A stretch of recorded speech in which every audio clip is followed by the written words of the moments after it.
Going. Perfect. Good morning, good afternoon, depends where you are on the globe. And it's a pleasure today to have Daniela Doneva from Tübingen talking about scalarization and how we can have astrophysical signature of these events in modified theories of gravity. So Daniela, the stage is all yours, and thank you so much for being here. So thank you very much for the introduction, Lorenzo. First, I would like to say thank you very much for the invitation to present my work in front of your group. And yeah, saying it again, I apologize for the last minute change and thank you for accommodating so quickly. And I'll talk about dynamical descalarization with a jump during black hole mergers, and the talk would be, well, a mixture of several papers, but mainly focused on this one here. You see my, okay, sorry.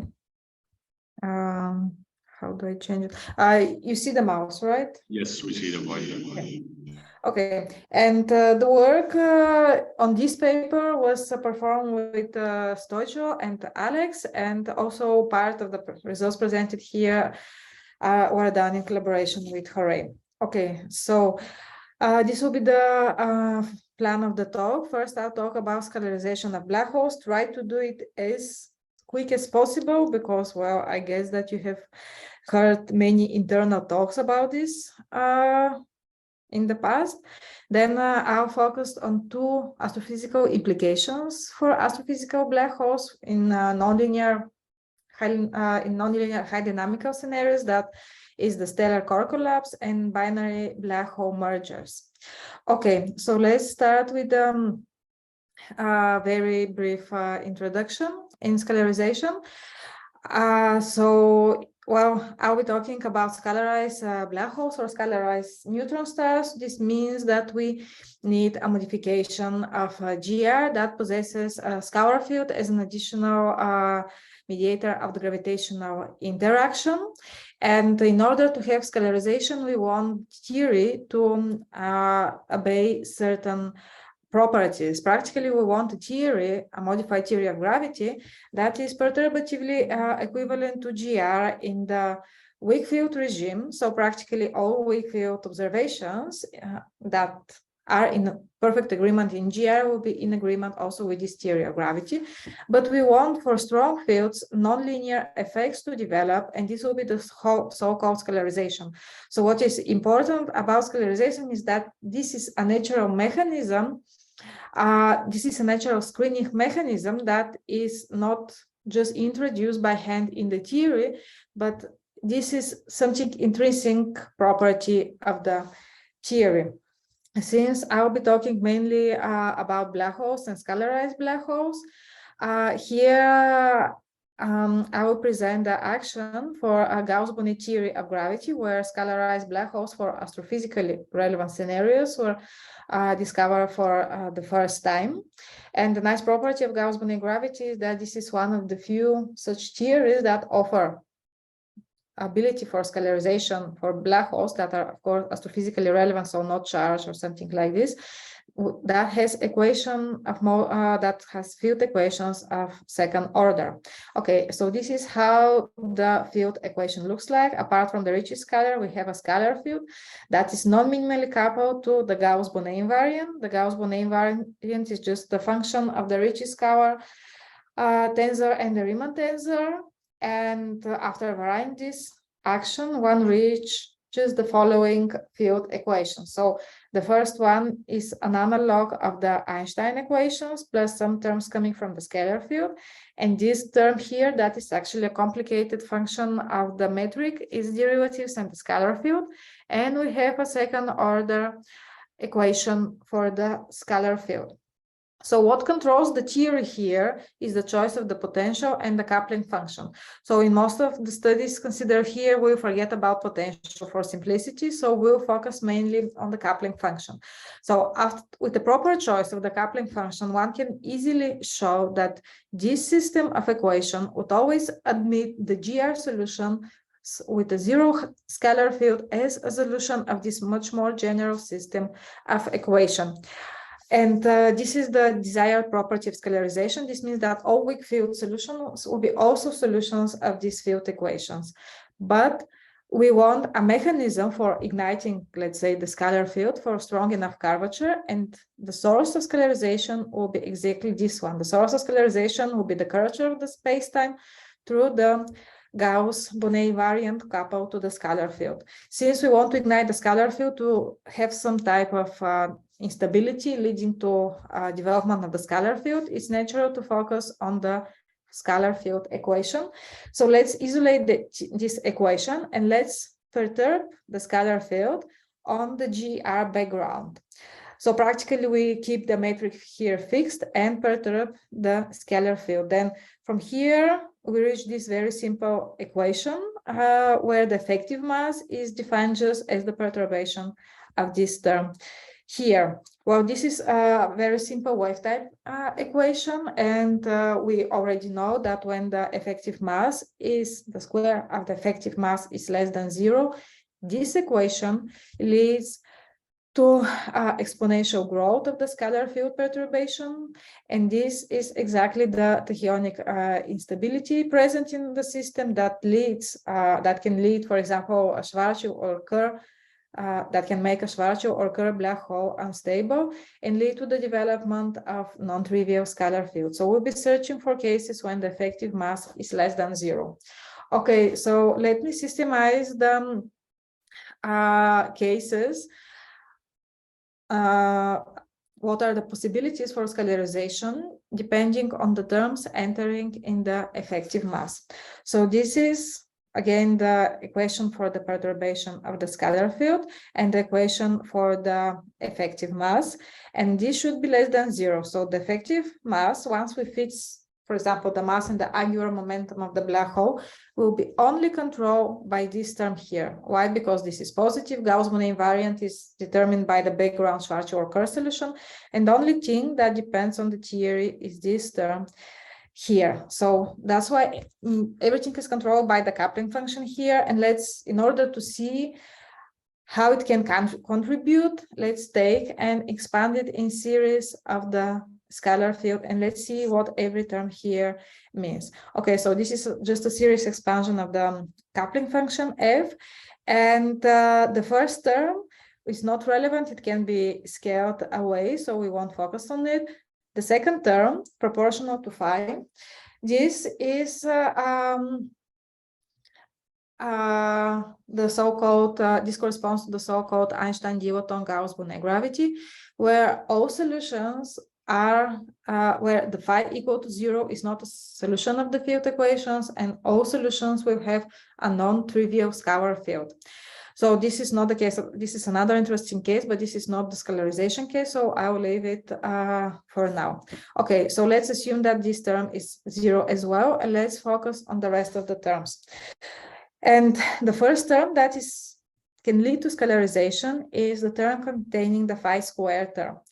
Okay, so now let's look at the F2 coefficient and see in what circumstances it can lead to instabilities and development to scalar here.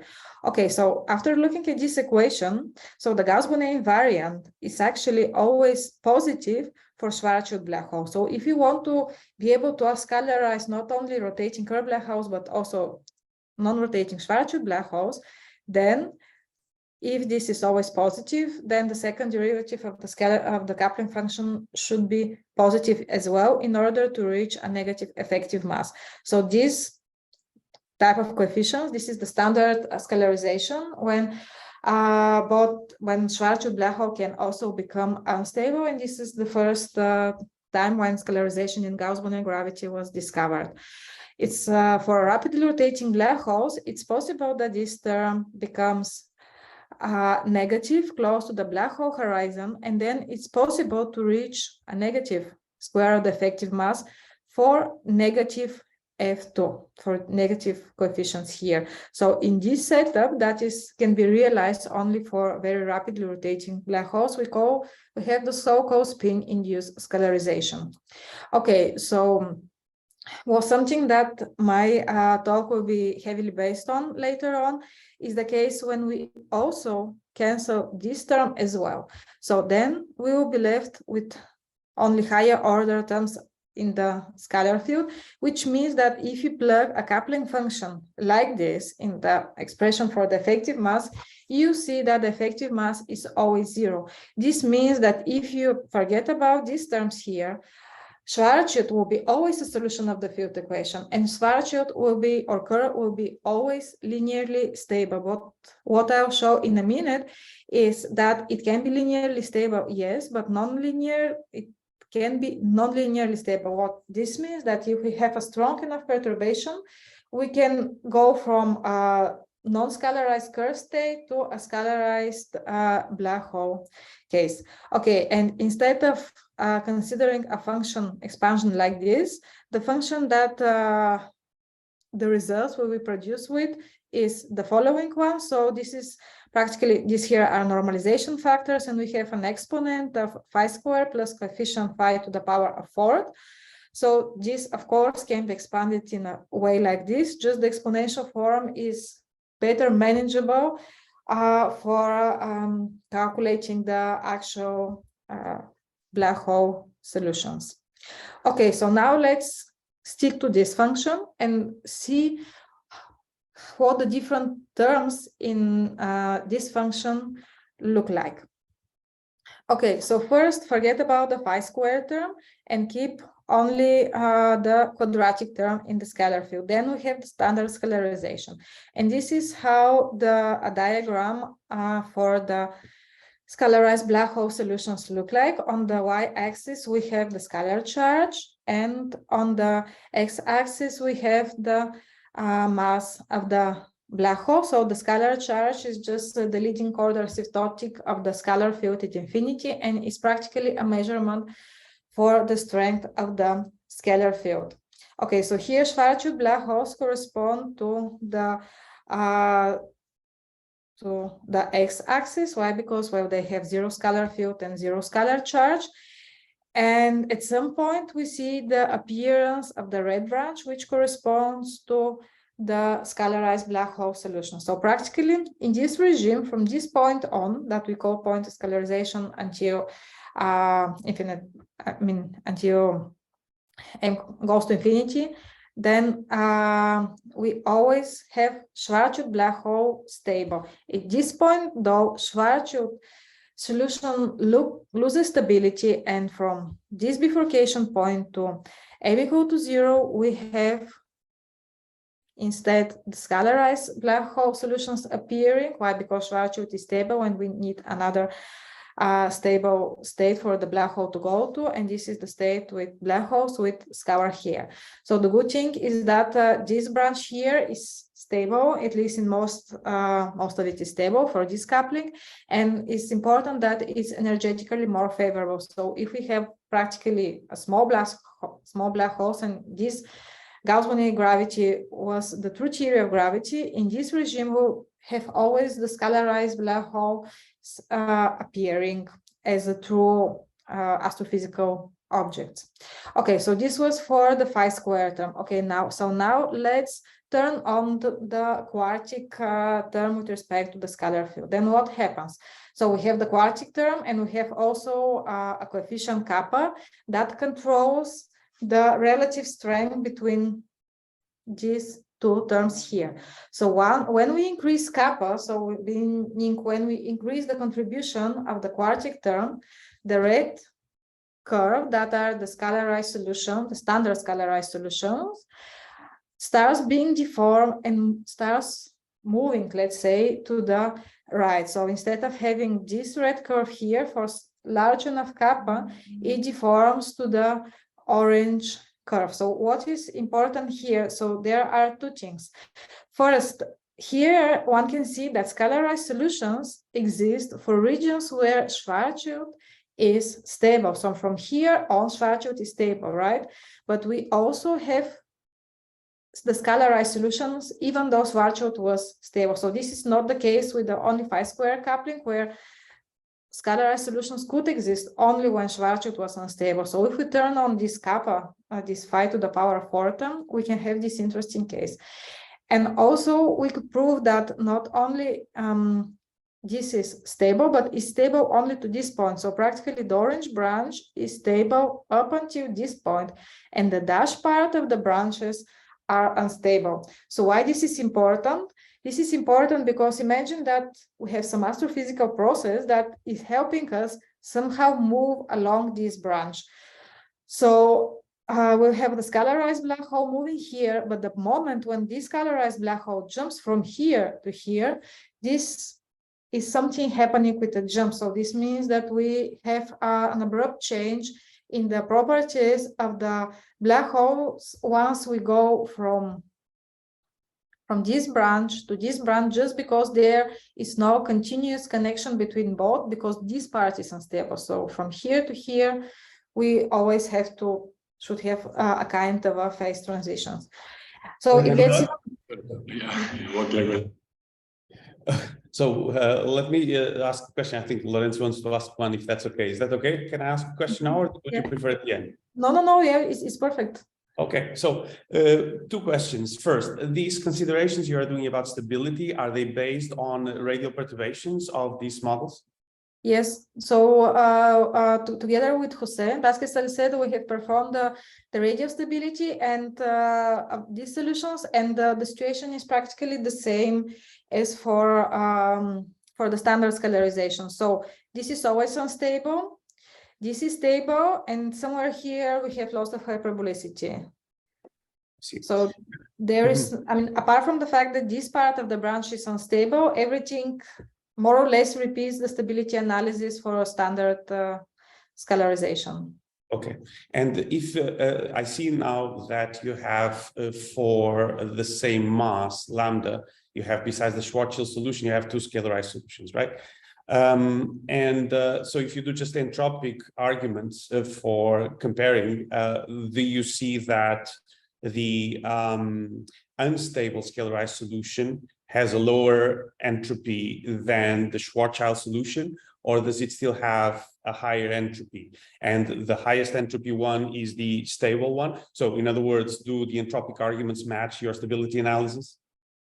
Okay, so I'm sorry for not including this this part of the result. So the entropy arguments, yes, they match the results from the radial analysis.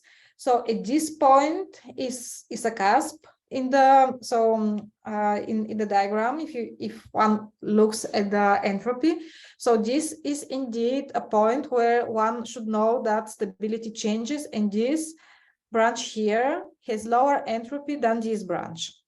So this is about the two. So this is one way you can say that, well, most probably one is stable, the other is not. Then with respect to GR, so I don't remember very well for this branch, but for this branch here, most of this branch, apart from the region around very large masses, this is energetically more favorable than Schwarzschild.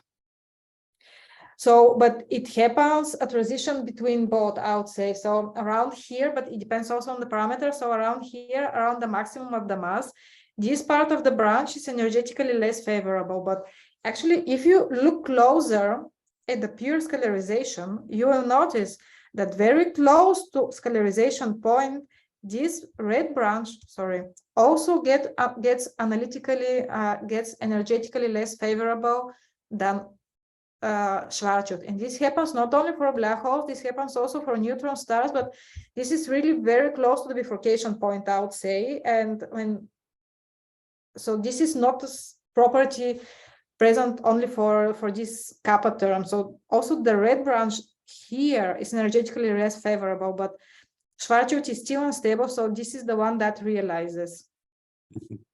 But here the region is larger. Here the region is maybe, I don't know. Here is super small. Here is a little bit larger.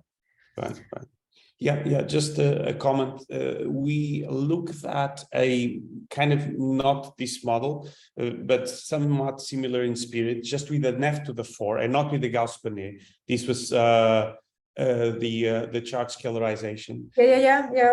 We have this paper which is called the hot, the cold, and the bald. And precisely there are these kind of three phases, but we were not looking at, a model where there's also bifurcation. And well, there seems to be qualitative similar spirit in which one of the branches was actually preferred with respect to Schwarzschild, and the other one was not. Yeah, but yeah, it seems to be the same kind of spirit. I was not aware of this work of yours, by the way, so let me tell you that. So yeah. So I was, I'm very much aware of your works. So sometimes I mentioned them in the talks, but I decided that since this is your work in your talk, so and since I'm not complaining that you're not quoting it here. Let me be clear about that. I just wanted to make this point because it came to my mind.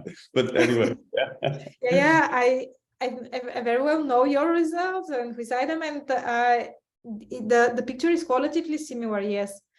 It's quite similar, I would say. So what happens there, what happens in the charge case also repeats here more or less. Okay.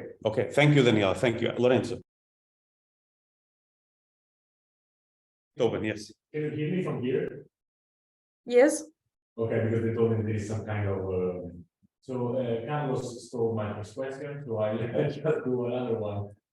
There is, do you have a reason or intuition of why for small masses the 5/4 term seems to dominate?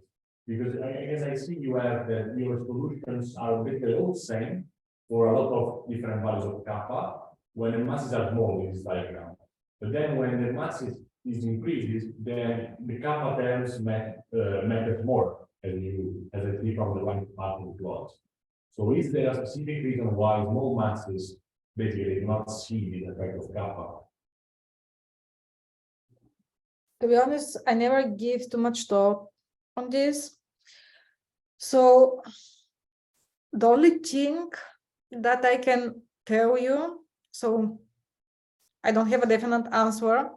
The only a little bit slightly remote from what you're asking is that you know that there was a paper from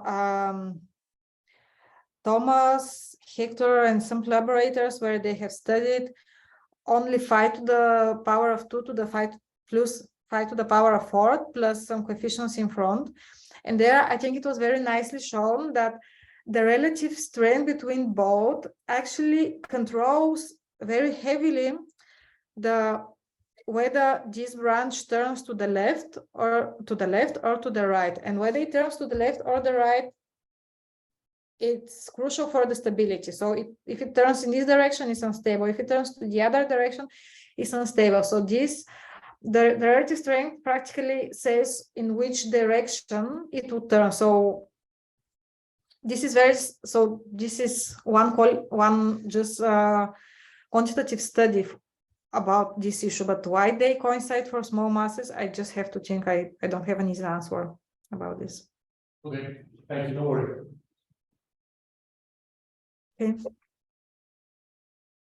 Okay, so now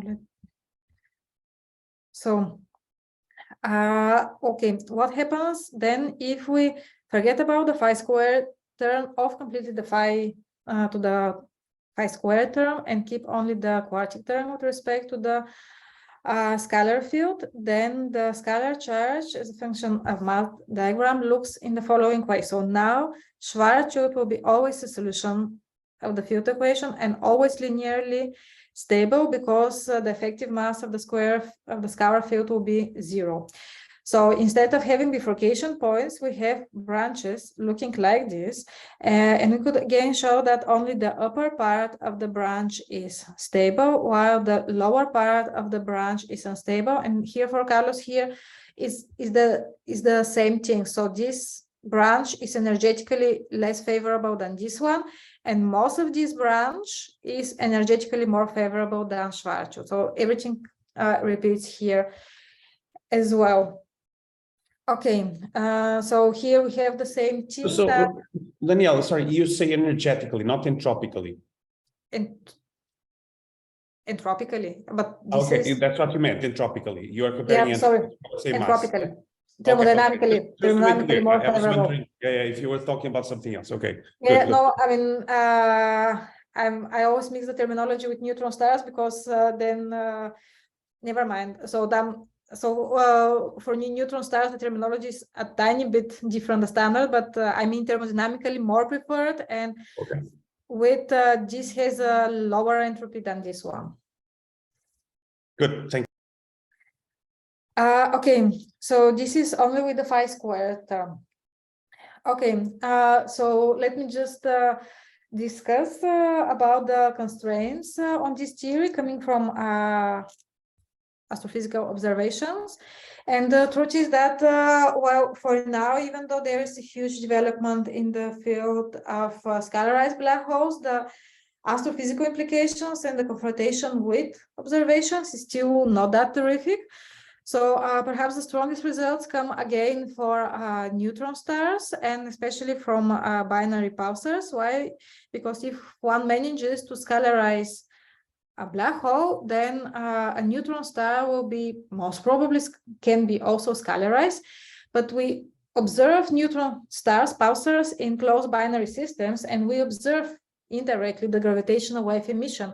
And we know that this gravitational wave emission matches perfectly general relativity. So practically, we don't have or have a very tiny, can have a very tiny channel of radiation in addition to the standard GR tensorial gravitational waves. But if we have scalarization, and if we are not too careful, then we'll have additional degree of freedom and scalar gravitational radiation. This means that for standard scalarized black holes without mass or anything, the energy loss in spiral, during this orbital motion, will be much faster than in GR. This is something that we don't observe in pulsars in closed binary systems. And from this observation, we can already impose constraints on the coupling function. We practically can impose constraints on a combination of this beta constant that enters in the coupling function. This is just with quadratic term, plus the dimensional constant lambda that comes in front of the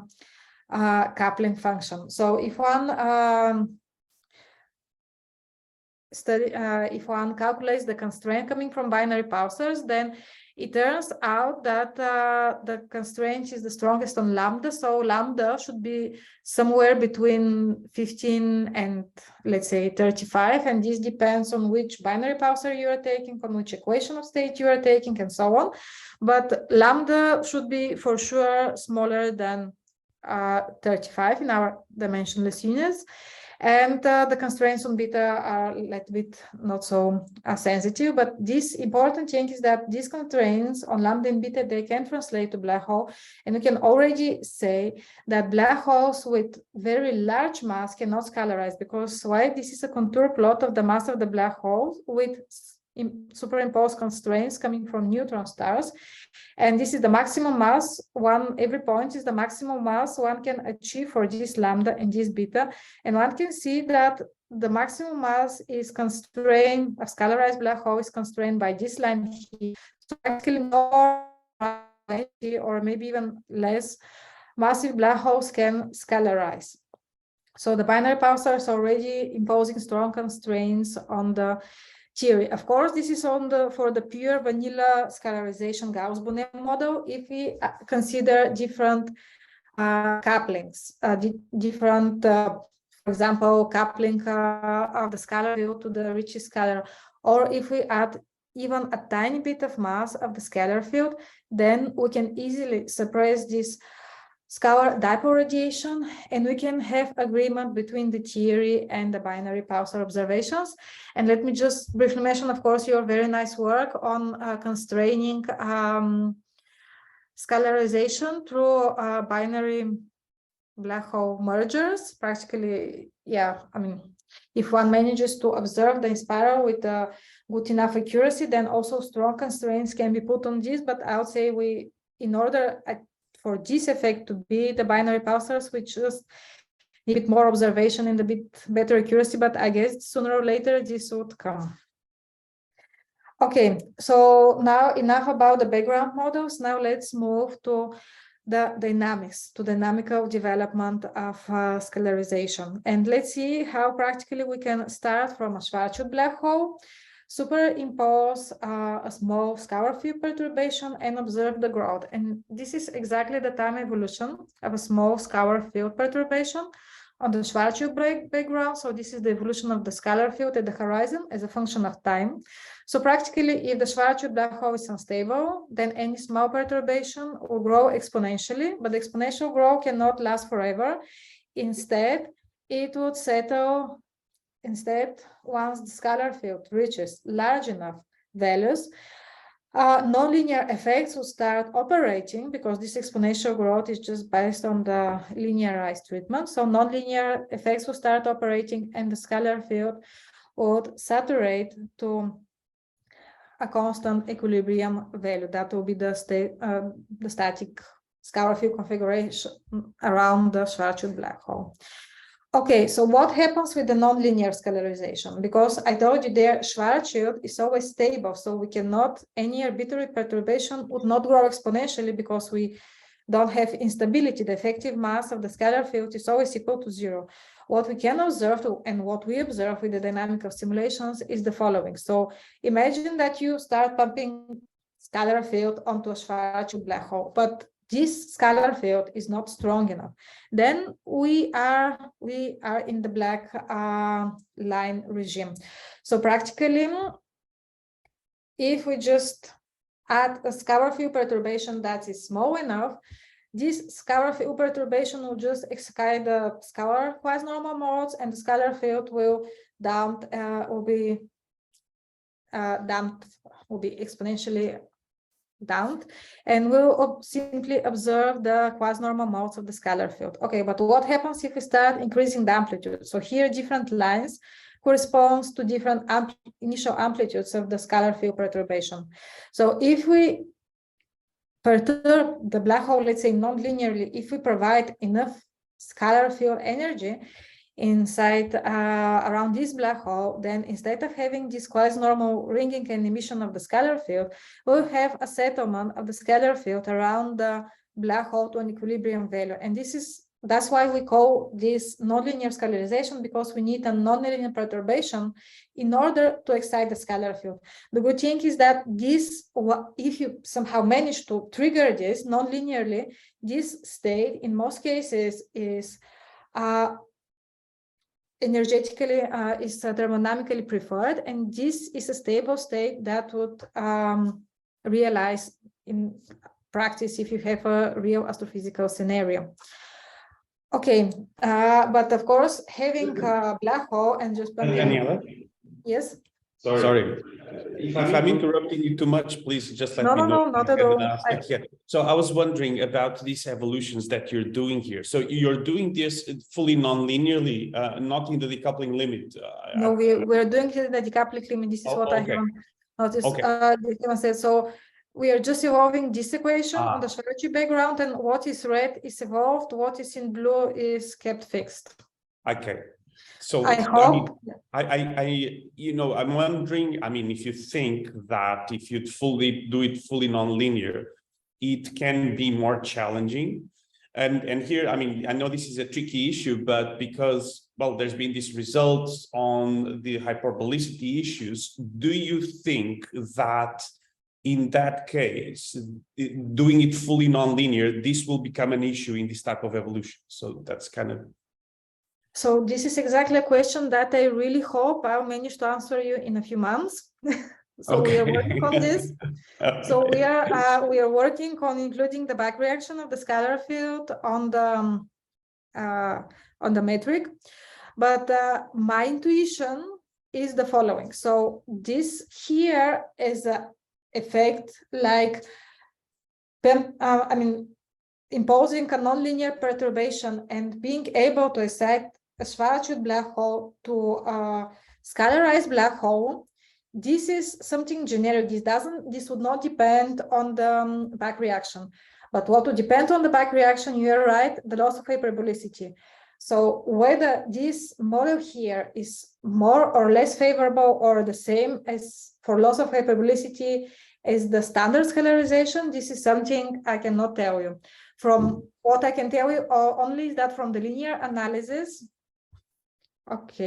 is from the linear analysis, if you have this case with both quadratic and coupling. So the point where the linear perturbations linear radial perturbations of the scalarized black holes were losing hyperbolicity was practically at a similar place. So this 5 to the power 4 term, unfortunately, cannot help. So it looks for now that it's behaving as good or as bad as the standard scalarization in terms of loss of hyperbolicity, but these are linearized treatments. So where the nonlinear simulations lose stability is a different point. So how this is affected by different terms, as I said, I hope I'll be able to answer in a few months.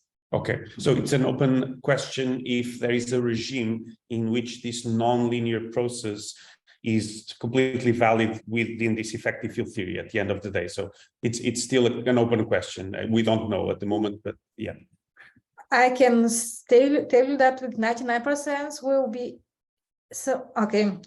somehow able to at least have some cases that are behaving well hyperbolic, and this can be done. The problem is that I cannot tell you how, for example, so there is a jump here, right? How large this jump it will be in the end. So yeah, this is something yet to be confirmed.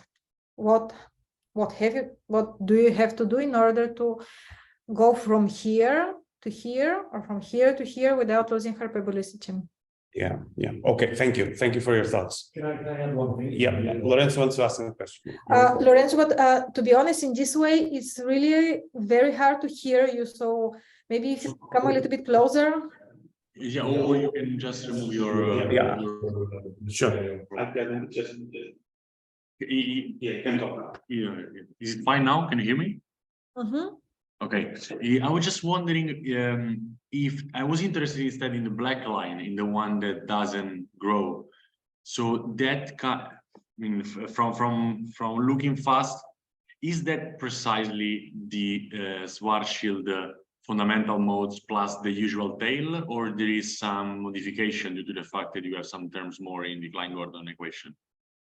No, because this is so we are considering scalar field on a fixed background, Schwarzschild background. So this here is practically the scalar quasi-normal modes of Schwarzschild. And well, this is one of the tests for the code, that here the frequencies and damping times, which of course cannot be measured with terrific accuracy, match well the scalar quasi-normal modes of Schwarzschild. So this is completely the same, at least in this setup. Okay.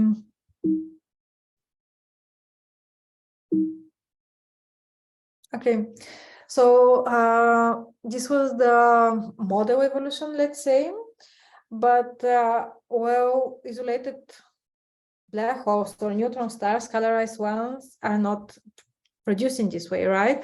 The actual scalarization happens when we have a real astrophysical process, and the real astrophysical process that produces isolated neutron stars and black holes is the core collapse. Okay, so the core collapse of a normal stellar core to a black hole neutron stars in GR is easy. I mean, we have a star evolving, collapsing, it produces white dwarf, neutron star, or a black hole. If we allow for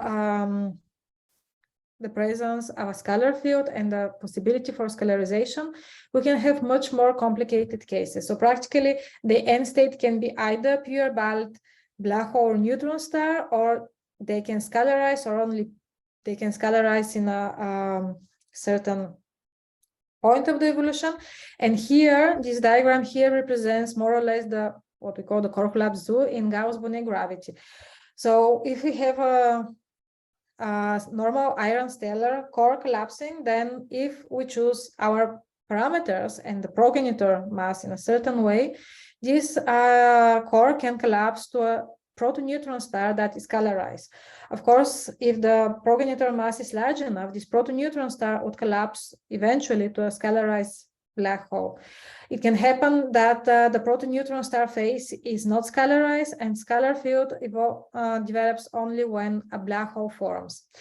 In the other case, for the other sign of the coupling function, when black hole scalarization is not possible, we also have this interesting case where the stellar core collapses. It the neutron star starts scalarizing, but once the protoneutron star accretes enough matter and collapses to a black hole, the black hole completely loses its scalar here and it's emitted. And why this is possible? Because, well, this is something I forgot to say, that neutron stars are in general easier to scalarize than black holes because there are no here theorems because of the presence of matter. So matter itself can trigger the scalarization and the scalar field, and that's why we can have case when the black holes are balanced by definition, by theory, but the protoneutron star can have hair. And here are some results of the simulations for these two cases when we have a scalar field in the protoneutron star and the black hole phase, and scalar field only in the protoneutron star case. So this is the evolution of different quantities, both metric and hydrodynamical ones, but let's focus only on the blue line. That is the evolution of the scalar charge of the system. And let's see what happens. So the blue line first has a kick here that it increases from 0 to a non-zero value when the protoneutron star forms. Then we have more or less steady state as the protoneutron star creates more and more matter. And then we have another jump of the scalar field as the black hole forms, and the scalar field then saturates to a constant. Well, the same is true also for this case here. Let's similar conclusions are true for this case here when we have scalarization only in the intermediate case. Again, let's look only at the blue line. So as the neutron star forms, protoneutron star forms, the scalar field gets a non-zero value, it starts increasing, but the moment when the black hole, the protoneutron star collapses to a black hole, the scalar field just ceases to exist and the scalar field drops to 0. So this is, of course, associated with the strong gravitational, with strong scalar field radiation, because all this energy that is accumulated here has to be radiated right away. Okay, and here again, so these simulations were performed by solving the full coupled system of evolution equation in spherical symmetry, and here we have the loss of, we observe also the loss of hyperbolicity, and not very promising is that if we just reach a mass of if we try to simulate a model that the end state has a mass of the scalar field more than around 1% of the total mass of the object, then we lose hyperbolicity right away, actually in very early times of the evolution. So yeah, this is quite severe in the core collapse and something that we could not avoid this. But of course, this is here we performed the studies only for one coupling, only for one flavor of the theory. So this, the hope is that this can be eventually invaded also made by using different gauges and things like this. Okay, so let's finally move to the binary black hole mergers and the scalarization. I think I don't have much time, so I will speak about the previous results before our paper a little bit more quickly. And just let's start with the first paper on the field that appeared by Hector and collaborators a year and a half ago, almost 2 years. So what do they study? So they study again the coupling limit approximation to black holes that are can be initially scalarized. And as these black holes approach and merge, the black hole can lose its scalar here. Why? Because we can scalarization in Gauss-Bonnet gravity is due to the large curvature in the vicinity of the black hole horizon. But the larger the more massive a black hole gets, the smaller the curvature close to the black hole horizon, right? So if you look again at the phase diagram, only small mass black holes can scalarize. So if we merge two black holes with mass around here, then the end black hole will be somewhere here where no scalarization is possible. So practically during black hole mergers, normally we can produce from two scalarized black hole either a new scalarized black hole or we can completely lose the scalar here. That is the so that they call dynamical descalarization. Okay, here again, we have the same problem with the loss of hyperbolicity that was extensively studied in these two papers. Here, and again, in order to have hyperbolic behavior of the system, we are not allowed to have too strong field around the black hole. More interesting, very interesting, is also the merger of black holes that are scalarized, not because of the curvature of the space-time close to the horizon, but they are scalarized because of the presence of spin-induced scalarization. Well, of course, curvature and rotation, I mean, these things are connected, but here are the simulations for the mergers of black hole in the case the black holes are rotating, and the case when spin-induced scalarization manifests itself.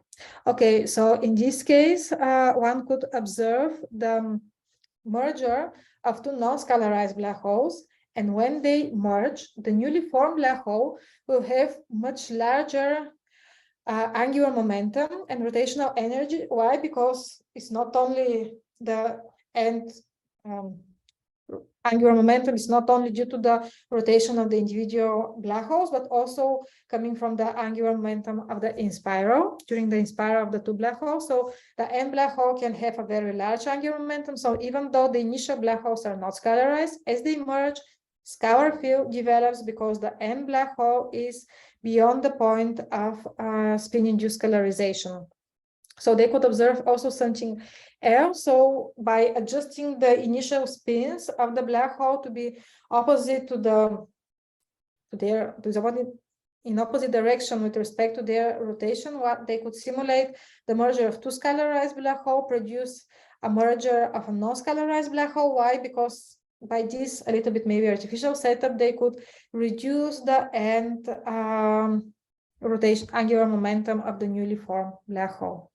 Okay, but now let's move to the results that I wanted to present, and this is the merger of two black holes in the case when we have this more interesting coupling together with quadratic and quartic term. Okay, so let me remind you the solution diagram. This is the scalar charge as a function of mass. So we'll focus now only on the solutions belonging to the red line and solutions belonging to the green line. So in this case, these solutions are continuously connected to Schwarzschild. So Schwarzschild is here, and the green line has a jump between the last stable scalarized solution and Schwarzschild. Okay, so what was the setup of our simulations? These simulations are again in the decoupling limit. So practically the back reaction of the scalar field on the metric is neglected. We used a modification of the NURBI code that uses BSSM formulation in spherical coordinates, but due to some limitations, I would say severe limitations of this code, we could consider only head-on collisions of equal mass black holes, and having a separation of 2m that is, well, not that terrific. Still, even though here we have a lot of simplification, we could observe the different qualitative behavior between the pure scalarized case and what we call scalarized case with a jump. And here are the results. So this is the evolution of, let's say, the scalar charge as a function of time as the black hole merge as the head-on collision proceeds and the black holes collide. And here is the waveform, the tensorial waveform that is the same as in GR, but we have shown it just for comparison, and so that one can judge which part of this time evolution corresponds to which part of the evolution here. Okay, so in the simulations, we start with GR initial data, and we impose a small perturbation of the scalar field. So this small perturbation eventually started growing because the parameters of the simulations were chosen in such a way that the two individual black holes that are merging, they could scalarize. So the scalar field increased exponentially, but around the time of the merger, the parameters are chosen in such a way that the new resulting black hole is just on the border of scalarization. So let's say our two black holes are around here, and the newly formed black hole is either here or here, just a tiny bit before or after the point of scalarization. So what we see, so if we are if the newly formed black hole after the head-on collision is somewhere here, we see that the scalar field decreases, but it still settles to some equilibrium constant value, the scalar charge, sorry. That means that still the newly formed black hole has some scalar hair and the scalar hair survives. If we move from this regime to this regime, the scalar field instead is of the individual black holes is radiated away. That is the so-called descalarization. So until now, with this only quadratic coupling, this is the same what Hector and collaborators observed. What is important here to observe is the transition between the two regimes. So if one could not see any abrupt change between the case when we have scalarization and when there is no scalarization. So for example, here, indeed, the scalar field is radiated, but it's radiated so slowly that if we wanted to see any effect of this scalarization on gravitational wave emission, we'll probably not be able to measure it. Okay, so why this is important? Because if we allow for this quadratic scalar field term and allow for this jump, then the transition between the two cases is quite abrupt and there is a large change. Okay, so these are the simulations performed for the full form of the coupling. So practically for black holes belonging to the green line. And we see that if we adjusted the parameters in such a way that the end black hole is somewhere here, when the two black hole merges, of course, we have the end black hole is somewhere here, and we have the scalar field reaching equilibrium values. Okay, but as we move towards this diagram, we jump from here to here, and from having an equilibrium scalar field at the end of the evolution, we go to very fast emission of the scalar field. Why? Because here already the frequencies, the damping time of the scalar quasi-normal modes is sufficiently different than zero, and we have very fast emission. So why this is important? So here actually the simulations were done always for the same mass black hole, and we vary the coupling parameter. But we can imagine that this is merger for a fixed series with fixed coupling parameters, but different masses. So different lines here would correspond to different masses of the initial merger. And what will happen? So if we manage to observe enough merger with dense enough distribution of masses, we'll eventually be able to see an abrupt change between the gravitational wave emission observed by black holes that are located somewhere here and black holes that are located somewhere here. So black holes that corresponds to red or the orange line.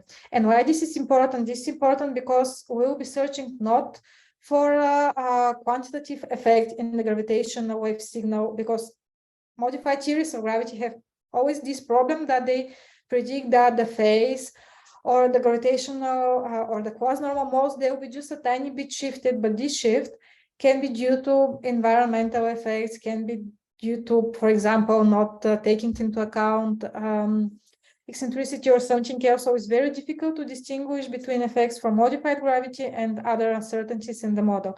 Here, I think it's important that this is a way to propose a qualitative effect.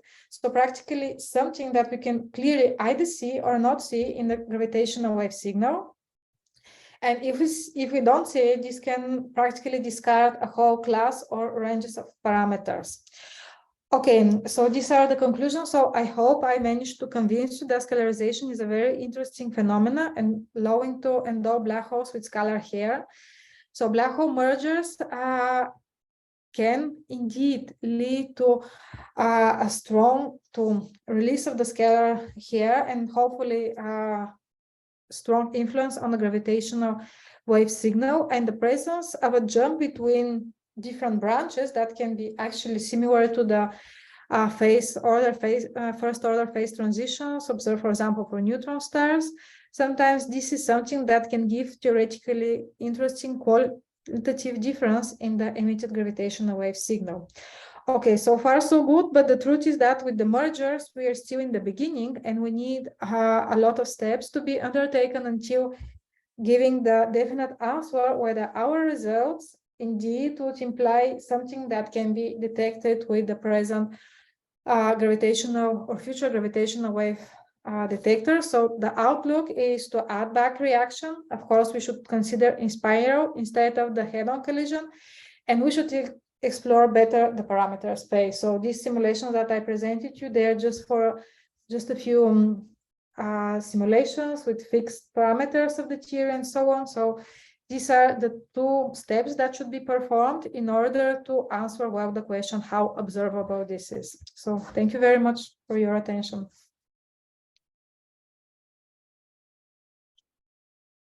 Thank you very much. And, wait a second.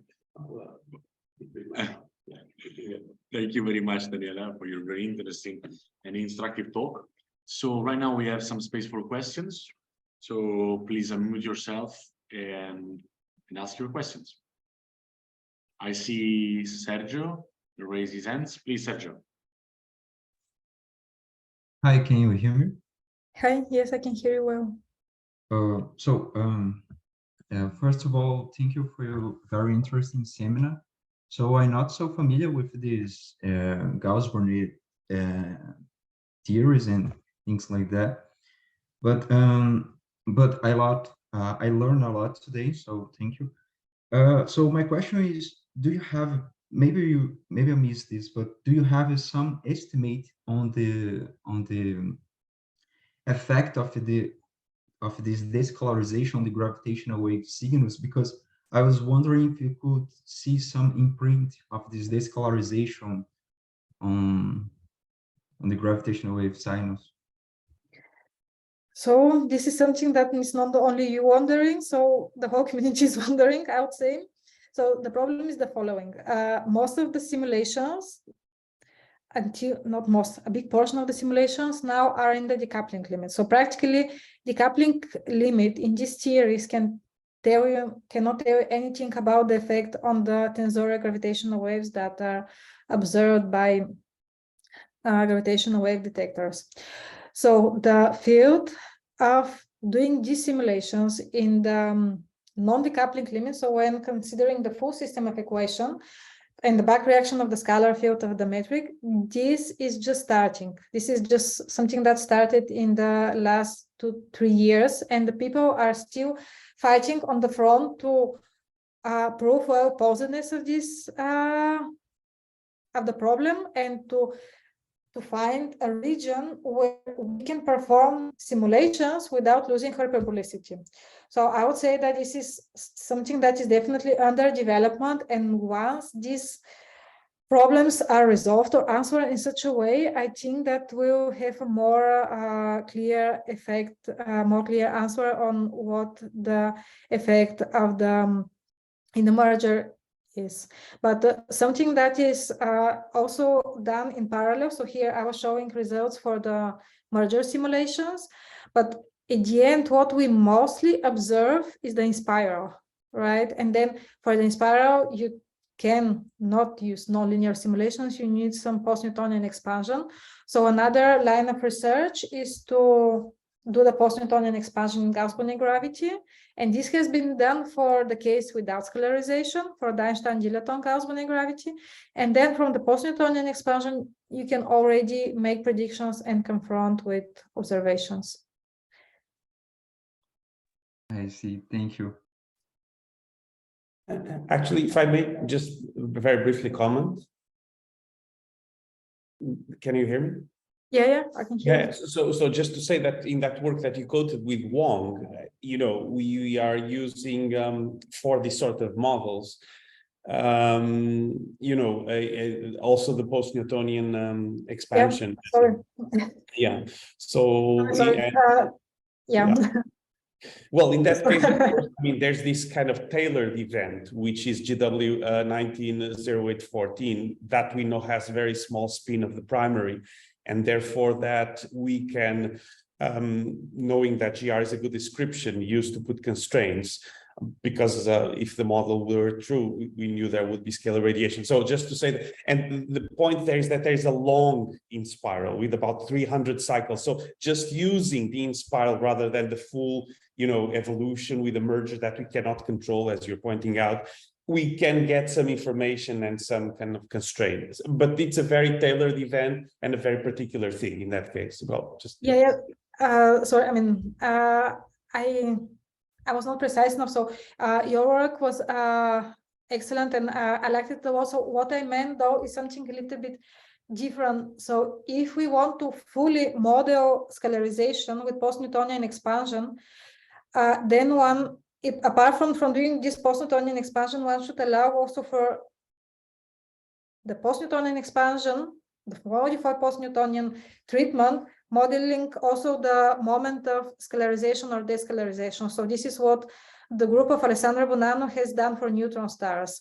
And I think that this is, so your results are very nice, but they cannot, they are not at the, so it will be great if we, apart from this, have also results that can predict the in-spiral plus descalarization or scalarization during in-spiral. And for that, I think we need more, and please correct me if I'm mistaken, but I think this was not developed yet in Gauss-Bonnet gravity, this dynamic of scalarization and descalarization in the terms of post-Newtonian expansion. Yeah, well, as far as I'm aware, I mean, you have for some prediction of the dephasing for a general scalar tensor theory, right?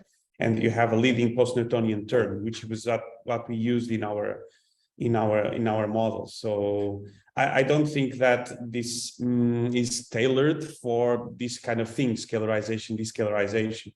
But my point was that nonetheless, just by this first correction of a general scalar tensor theory, just based on the scalar charge, and if you have a tailored event, you can still, extract some information, which is, of course, just put constraints in principle.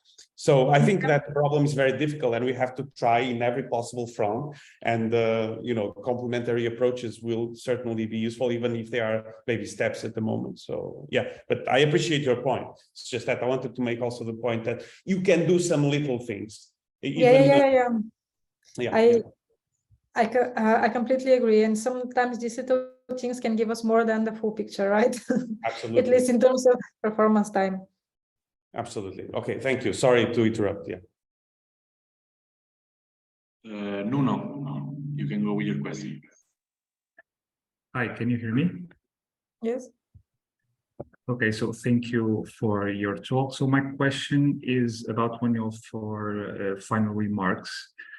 So do you expect to find this jump in spirals, or so do you think it would be easier to get a scalarized solution in the end of the merger in that case, or not? Sorry, I'm not sure I understood the question well. So you analyze only head-on collisions, right? And you said in the end that it would be nice to also study in spirals, right? So my first question is: so do you think you would find always this jump during the in-spiral, or it would be easier to get a scalarized solution in the end of the merger? So the jump is happening mainly in the post-merger part. So this is practically, this part here is associated with the quasi-normal mode ringing of the newly formed black hole, and not so much with the in-spiral. So I think yes, because this is not something focused on the head-on, that is this part, but it's more focused on the formation of the new black hole, perturbed black hole. So it will be rotating, yes, it won't be static in our case, but I would guess that that the situation is similar. Yet these solutions are not known in the rotating case. So because of that, I cannot answer what will be, if there is any major qualitative difference, but I think that some jump would still remain. Okay, thank you.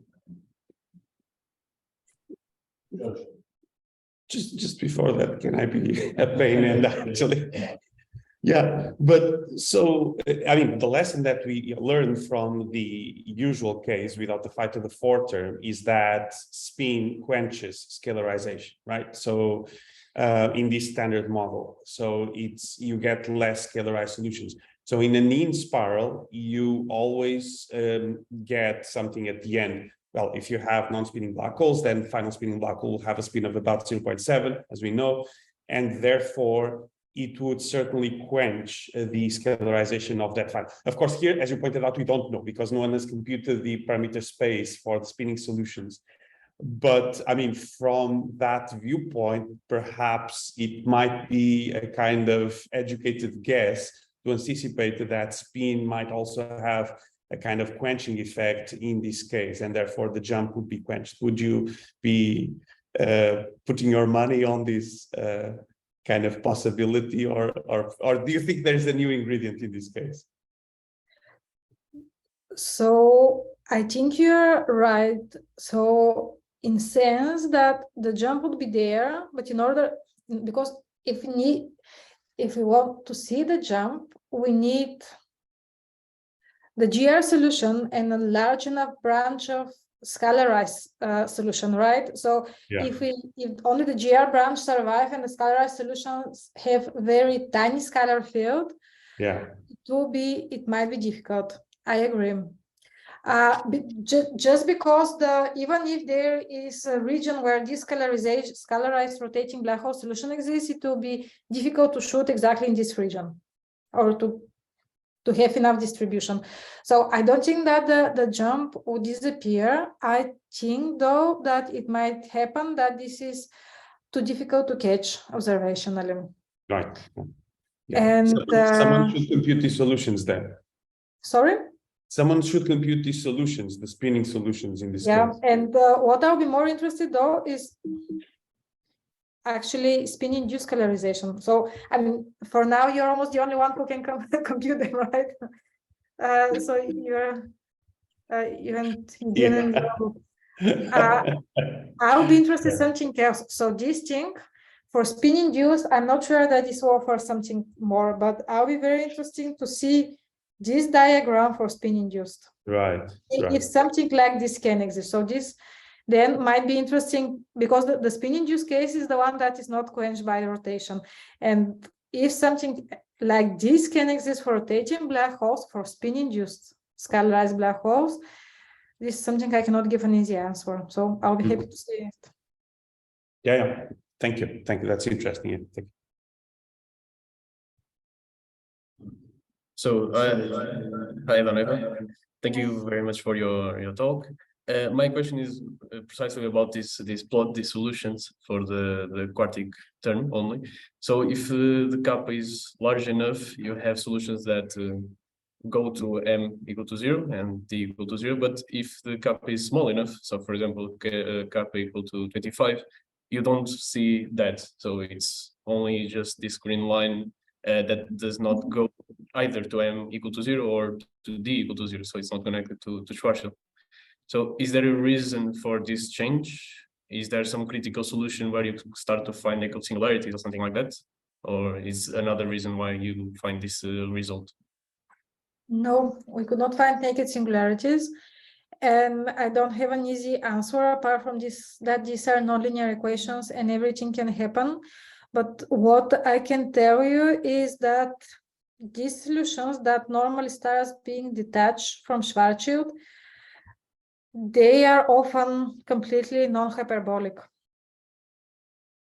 So the solutions where we could show hyperbolicity or normally this one. So this hyperbolic, this is non-hyperbolic, this is hyperbolic, and this is unstable. So solutions like this, I don't know, I cannot remember for sure if we had a detached solutions that was hyperbolic in at least part of it, but at least these here more special solutions were only non-hyperbolic, so it's not really astrophysically relevant. Okay, thank you. Okay, is there a final question? Well, if not, I'll make a final question.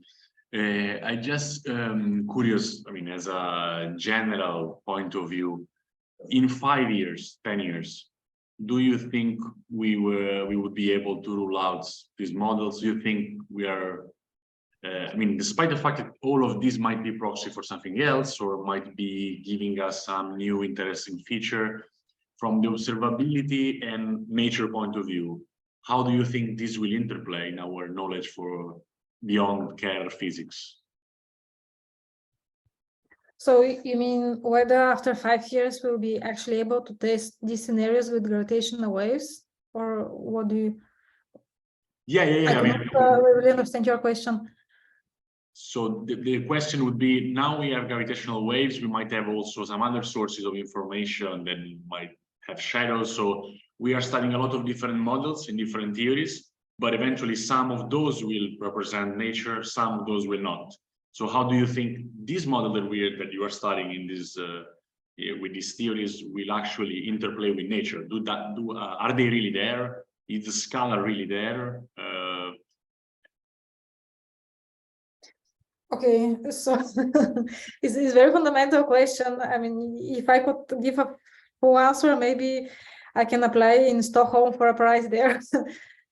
Okay, so my personal opinion about these models here is that what is really lacking in the field is enough rotating solutions and enough dynamics, because as you know, for the rotating solution and this is super difficult to get. So I think that the field for now of Gaussian gravity is moving in the direction to understand whether these quantum gravity motivated generalizations of general relativity, how they can behave. Are they well posed? Can they really give us some large deviation from GR without the theory breaking down? So I think that even though these are astrophysical implications that I discussed, these astrophysical implications doesn't have only the value of actually telling astronomers, look here, there is something that you should measure. I think that the big value is understanding a more complicated theory than scalar tensor theory, because for now the only theory that we understand astrophysical implications, but only for neutron stars, is scalar tensor theory. So this is, I would say, one of the very few theories, maybe apart from the results of your group for the Kerr black holes with bosonic type of scalar here, that really reach the moment of actually comparing with astrophysical observations. And now we won't have this value of having this more complicated model, understanding whether this can reproduce everything, whether this can serve the purposes of being a viable one, or really this type of, because it's not only Gauss-Bonnet gravity, Chern-Simons gravity has also a problem, but we know that we should have such a modification from quantum gravity, right? Most probably. So I think the field is moving in the direction of not only confronting against observation, but also moving in the direction of understanding how viable this type of modifications are. But this is done exactly by calculating dynamics, rotating solutions, and things like this. This is my opinion. Yeah. It was very interesting, in fact, in your opinion, being an expert in the field.